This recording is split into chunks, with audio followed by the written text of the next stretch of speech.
En manchette ce soir, le nombre d'assistés sociaux est en baisse dans la région. En 20 ans, les bénéficiaires ont diminué de plus de la moitié. C'est une espèce de combinaison entre, je dirais, une certaine performance économique, où il y avait plus d'emplois disponibles, mais aussi des changements démographiques. Don de fournitures scolaires pour les familles dans le besoin. Ça représente un énorme cadeau. J'ai en tête des élèves qui vont être heureux de recevoir du matériel. Un Val-d'Orien s'envole vers l'Australie pour participer aux mondiaux de sauvetage aquatique.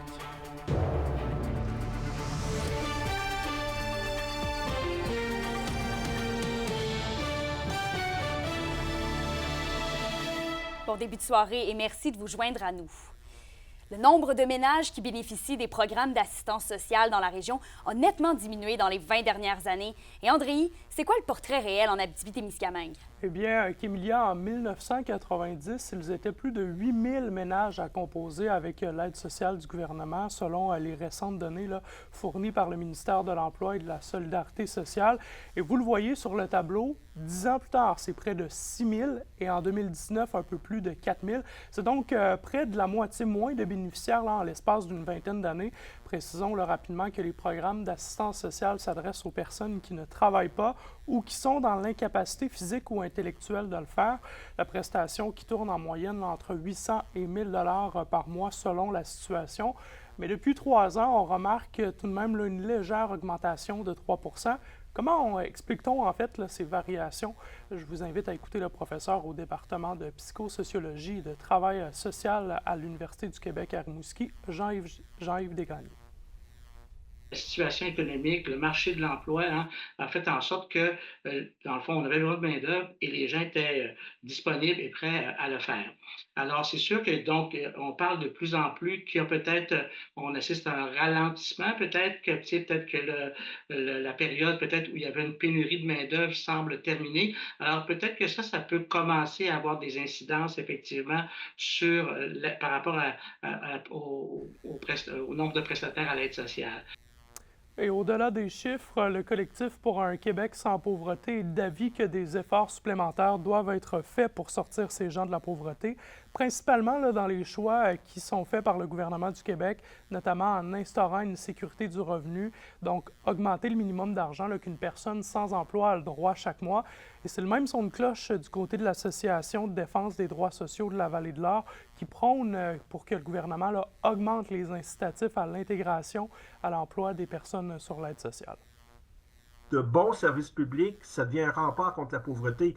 Quand on sait le coût des frais dentaires, des frais de la vue, des soins optométriques, ça fait en sorte que les gens se retrouvent avec des factures assez salées. Puis quand tu travailles au salaire minimum ou que tu te retrouves à l'assistance sociale, c'est pas vrai que tout est payé. Personnes qui veulent réintégrer le marché de l'emploi aient des prestations suffisantes pour couvrir les besoins de base, puis ensuite, selon leur goût, leur préférence, aller vers un emploi qui vont satisfaire à leurs aspirations puis à leurs besoins. Si on leur donne la chance de pouvoir, à leur rythme, qu'ils peuvent s'épanouir, acquérir des connaissances, ils vont pouvoir se sortir de l'aide sociale.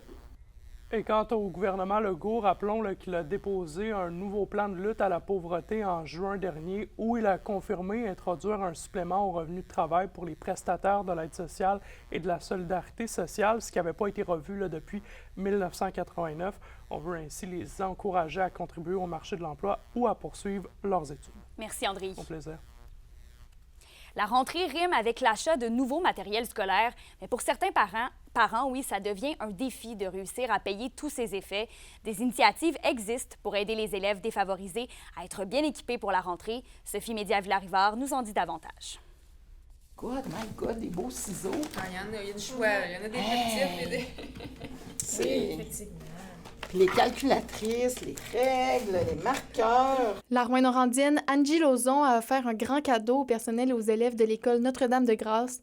Avec l'aide de sa famille et de ses amis, elle a récolté des fonds afin d'amasser des effets scolaires pour les élèves dans le besoin. J'ai vu c'était des citoyens d'Amos, en fait, là, qui cherchaient des familles défavorisées dans leur ville pour offrir un sac à dos complet là, avec le matériel scolaire aux familles, aux enfants défavorisés. Donc, j'ai eu l'idée de faire pareil à Rouyn-Noranda. Finalement, il y a eu beaucoup d'engouement là, pour le projet. J'ai eu beaucoup de gens qui ont manifesté l'intérêt. Donc, je me suis dit peut-être qu'il y a façon de rendre le projet un peu plus gros que prévu. Donc, dans le fond, c'est là que l'idée est sortie là, de fournir le matériel, en fait, à l'école Notre-Dame-de-Grâce plutôt qu'à une ou deux familles. C'est très pesant. Ça veut dire qu'il y a beaucoup de choses. Il y a beaucoup de choses, oui. On va faire des enfants heureux. Ça favorise évidemment la réussite scolaire, de partir du bon pied avec du bon matériel comme Mme Lauzon nous a généreusement offert ce matin. Mon cœur de personnel est ému. J'ai en tête des familles et je crois que ça va faire de nombreux élèves heureux. Le Club optimiste de Rouyn-Noranda organise une initiative semblable et distribuera 68 sacs à dos. Ce projet-là, il vise dans le fond à vraiment prendre la liste scolaire des enfants qui viennent de milieux plus défavorisés, puis on fait tous les achats du sac. On remet le sac pour la rentrée scolaire. Ça permet de diminuer le fardeau financier des parents. Puis un stress de moins pour les enfants. Ils ont du beau matériel pour commencer l'année. Ils se sentent un petit peu plus fiers, sont contents. Près de Montréal, le regroupement Partage mène l'opération Sac à dos et donne des fournitures scolaires à des milliers d'enfants. La situation de terrain est vraiment pénible parce que les demandes ont explosé littéralement de partout, le double d'année en année pratiquement. Le regroupement Partage a d'ailleurs entamé des discussions avec des organismes intéressés à étendre l'opération Sac à dos en région dès l'an prochain. Ce n'est toutefois pas chose faite puisque déployer un projet d'une telle ampleur n'est pas simple. Sophie Média-Villarivard, RNC Nouvelles, à Rouyn-Noranda. En santé maintenant, une rupture des services du bloc opératoire et des accouchements au Centre multiservices de santé et de services sociaux de Ville-Marie aura lieu à partir de ce samedi 17 août à 23h30 jusqu'au lundi 19 août à 8h. C'est en raison d'un manque d'effectifs infirmiers. Un corridor de service va être établi avec l'hôpital de Rouyn-Noranda pour répondre aux besoins de la population. Le CIS de l'Abitibi-Témiscamingue mentionne toutefois que la situation ne génère aucun impact pour les suivis de grossesse en cours. À Rouyn-Noranda, maintenant, les travaux à l'école d'Iberville ne sont pas prêts d'être terminés avant la rentrée scolaire. La direction du Centre de services scolaires affirme qu'ils vont se dérouler jusqu'à la fin de l'été 2025. L'entrepreneur profite de la saison estivale pour avancer au maximum les travaux qui sont plus intrusifs. Mais au retour du personnel et des élèves, les zones de travaux seront sécurisées et les constructions vont se poursuivre en soirée pour réduire au minimum les impacts négatifs sur les opérations de l'école.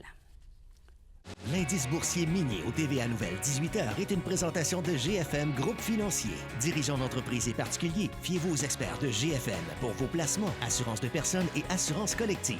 Car pour vous, ils vont au-delà de la finance. Le studio adéquat a 1 an. Soyez avec nous au retour puisqu'on dresse un bilan d'une année remplie de surprises avec les 2 fondateurs de cet endroit unique en Abitibi-Témiscamingue.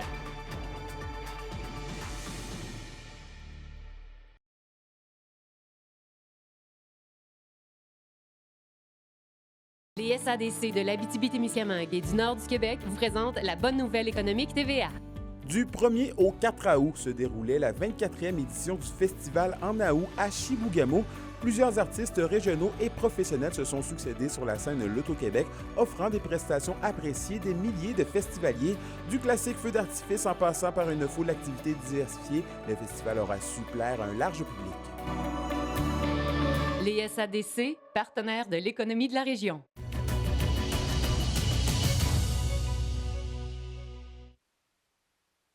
Souffle bientôt sa première bougie et les cofondateurs de l'unique studio d'enregistrement public de la région dressent un bilan plutôt positif de leur année. Entrevue d'Anthony Dallaire.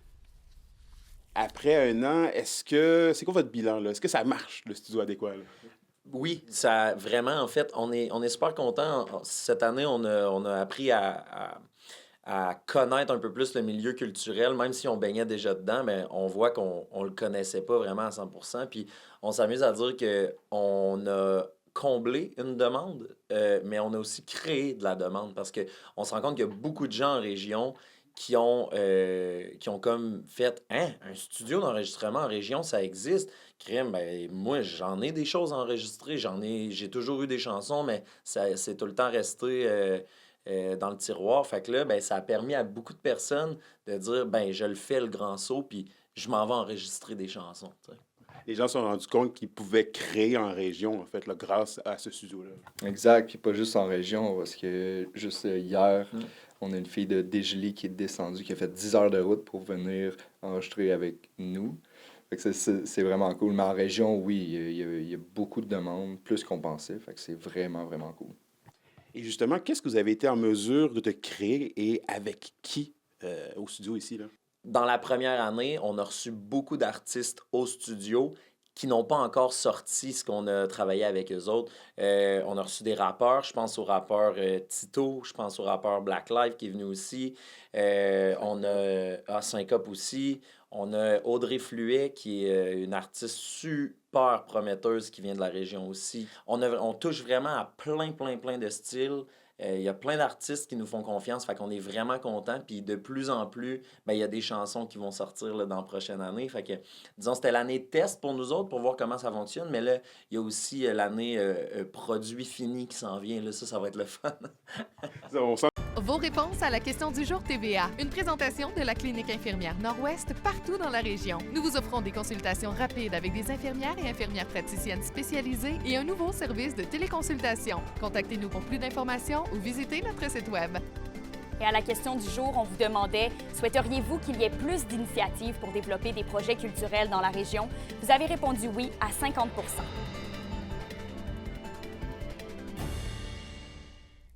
Les inscriptions seront bientôt ouvertes pour le programme Accès loisirs à Rouyn-Noranda, un programme qui veut offrir des activités de loisirs, de culture et de plein air pour les personnes de 0 à 99 ans vivant une situation de faible revenu. C'est la Maison de la famille de Rouyn-Noranda qui sera le point d'entrée du programme et les inscriptions s'y feront en personne sans rendez-vous du 21 au 23 août. Une invitation est d'ailleurs lancée à tous pour un apéro de rencontre en formule 4 à 7 pour pouvoir y poser toutes vos questions. La Ville de Rouyn-Noranda souhaite relancer l'engouement pour le programme, les inscriptions ayant chuté depuis 2020. De cours de tricot à poterie, à plein air, canot, arts martiaux, danse latine, ça va, piscine, natation, ça va vraiment dans plusieurs sens. Donc, c'est vraiment de s'informer si vous avez un intérêt dans quoi que ce soit, d'aller voir si vous êtes admissible puis de pouvoir bénéficier de ces activités-là de manière gratuite. Ça peut être un étudiant, ça peut être une personne seule, ça peut être une personne aînée. Oui, ça s'adresse aussi aux familles, aux enfants, mais ça peut être tout type de profil. Là. Donc, vraiment s'informer, puis ça vous donne quand même la chance à avoir toutes ces activités-là de manière gratuite. C'est très intéressant. La chronique culturelle vous est présentée par Bruno et Jasmin Leclerc, denturologistes. Des cliniques à la fine pointe de la technologie pour vous servir à La Sarre et à Amos.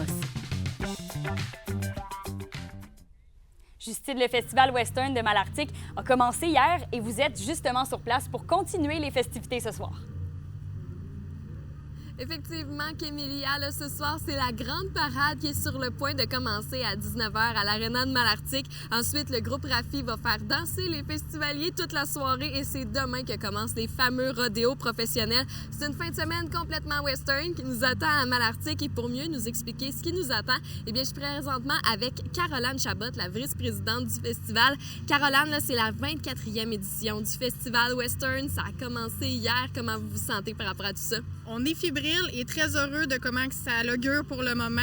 On est présentement sold out pour nos 2 rodéos. On va se le dire, c'est une première depuis aussi longtemps que je me souvienne que le rodéo dans l'Arctique existe. Fait que ça nous fait très chaud au cœur. Et selon vous, c'est quoi l'essence du festival? Qu'est-ce qui fait que ça continue aussi bien après 24 ans? Bien, on va parler en fait de la gratuité en fait du festival, mais bien entendu aussi du nombre de partenaires qui est là année après année à nous encourager, à nous soutenir.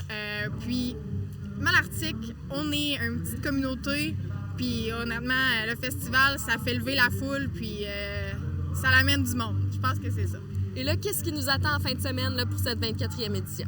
Bien, comme tu l'as dit plus tôt, on a nos fameux rodéos qui sont le vendredi, samedi. Ensuite, nos spectacles gratuits en soirée. Rafi ce soir, The Bounty Hunters, Nashville Experience qui est là demain. Ensuite, on a The Moonshiners, qui est là samedi. Fait qu'on a plein d'activités en fait pour tous les âges et du fun assuré. Selon toi, c'est quoi l'incontournable de cette année? Je pense que par le sold-out qu'on a pu voir, c'est nos fameux rodéos professionnels. C'est un incontournable année après année. Et toi, en tant que vice-présidente, c'est quoi tes attentes pour en fin de semaine? J'ai de la misère à dire que mes attentes sont pas déjà atteintes avec notre sold-out, mais en fait, mes attentes, c'est que tout le monde ait du plaisir puis que tout se passe bien de hier jusqu'à dimanche. Et là, qu'est-ce qu'on pourrait dire aux gens pour les convaincre de venir faire un petit tour là, aux activités où il reste de la place? C'est gratuit, pourquoi pas en profiter? Mais merci beaucoup, Caroline. Je vous souhaite une super belle fin de semaine au Festival Western. Là, je fais signe à tous les festivaliers, là, puis même toutes les personnes qui n'ont pas de billets. Venez faire un tour, là, ça vaut la peine. C'est le fun en Abitibi. On aime ça, les festivals Western. On aime ça, là, les chevaux sont derrière nous, sont prêts. Fait que c'est une super belle fin de semaine qui nous attend ici à Malartic. Venez faire un tour. Bonjour, je m'appelle Annie Gauthier. Le 24 août prochain, je prendrai part à la 19e édition du Cyclodon pour la ressource des personnes handicapées en Abitibi-Témiscamingue. On vous en parle après la pause.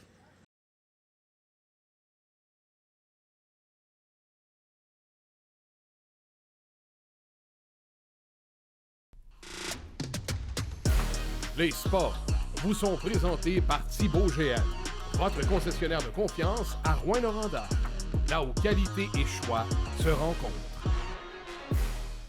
Dans le sport nautique, un Val-d'Orien de 18 ans, Marc-Antoine Bernier, s'envole demain pour l'Australie pour prendre part aux mondiaux de sauvetage aquatique. Félix Blaquière l'a rencontré pour en connaître davantage sur ce sport peu connu.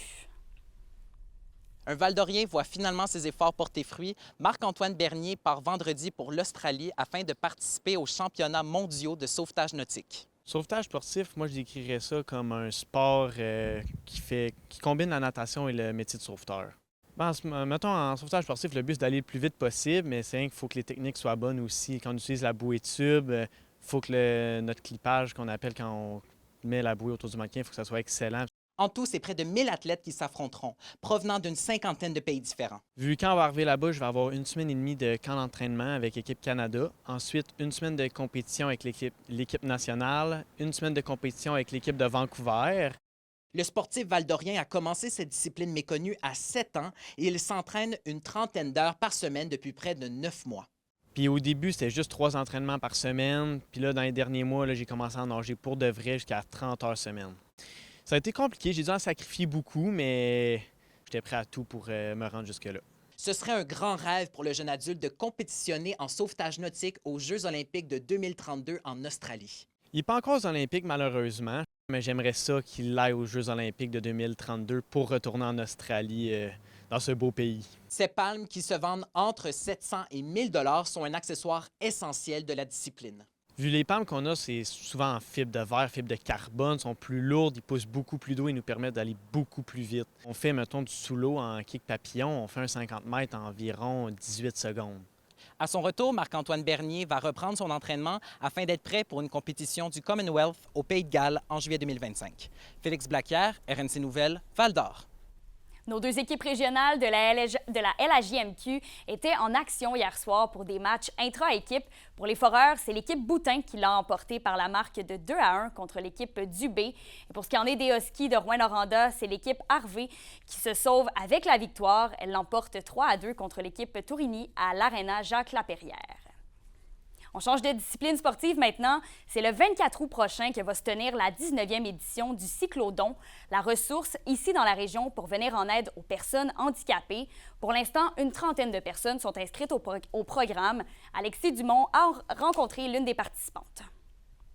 Si on parle de l'ensemble de la journée, à quoi ça va ressembler? En fait, comme je te disais, il y a 3 distances. Donc, le matin, on se rend à l'endroit où on part. Donc, par exemple, ceux qui font le téméraire, on se rend à Rouyn-Noranda. Puis là, de là, on part en vélo. Puis là, on se rend à Cadillac. On est encadré. On a des gens qui sont avec nous tout le long. On a une vanette qui nous suit, des breuvages, Après ça, on arrive à Cadillac, on a un dîner qui est servi. Pourquoi c'est important pour vous de vous impliquer d'une façon ou d'une autre avec cette fondation-là? En fait, la ressource pour personnes handicapées, c'est une de mes causes chouchou.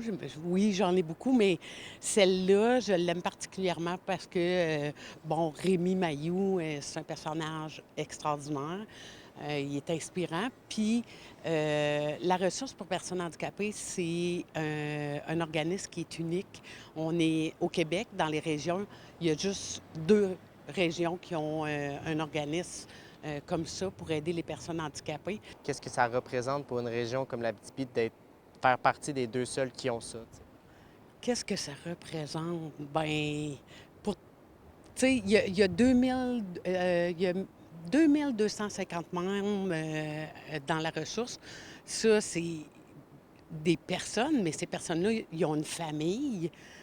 C'est incroyable le nombre de personnes qu'on aide au final, parce que là, toutes les familles, tout ça, on parle peut-être de 10 000, de 12 000 personnes à qui on facilite la vie. C'est accessible à tout le monde, puis ça serait ça. On aimerait ça avoir plus de monde, que les gens disent « Hey, moi, je vais l'essayer, puis il ne faut pas avoir peur. » Ça serait ça notre objectif, là, de pouvoir un peu grandir, grossir avec cet événement-là. Du 23 au 25 août prochain, la Ville de Sainte-Terre invite la population à participer à plusieurs événements dans le cadre du Festival du Mont-Bel. Sainte-Terre à pied, la Coupe du Nord et Partez au sommet du Mont-Bel organisent plusieurs activités au courant de la fin de semaine. Les courses de Sainte-Terre à pied se déroulent le samedi, alors que des courses de vélo de montagne dans les sentiers du Mont-Bel seront également organisées pour la journée de dimanche. Des kiosques d'animation et des spectacles de musique seront également au rendez-vous pour divertir les citoyens présents. Pour une nouvelle importante à nous communiquer, contactez-nous. Nouvelle au pluriel @rncmedia.ca, par téléphone 1-866 463 4636 et notre site web tvabitibi.ca.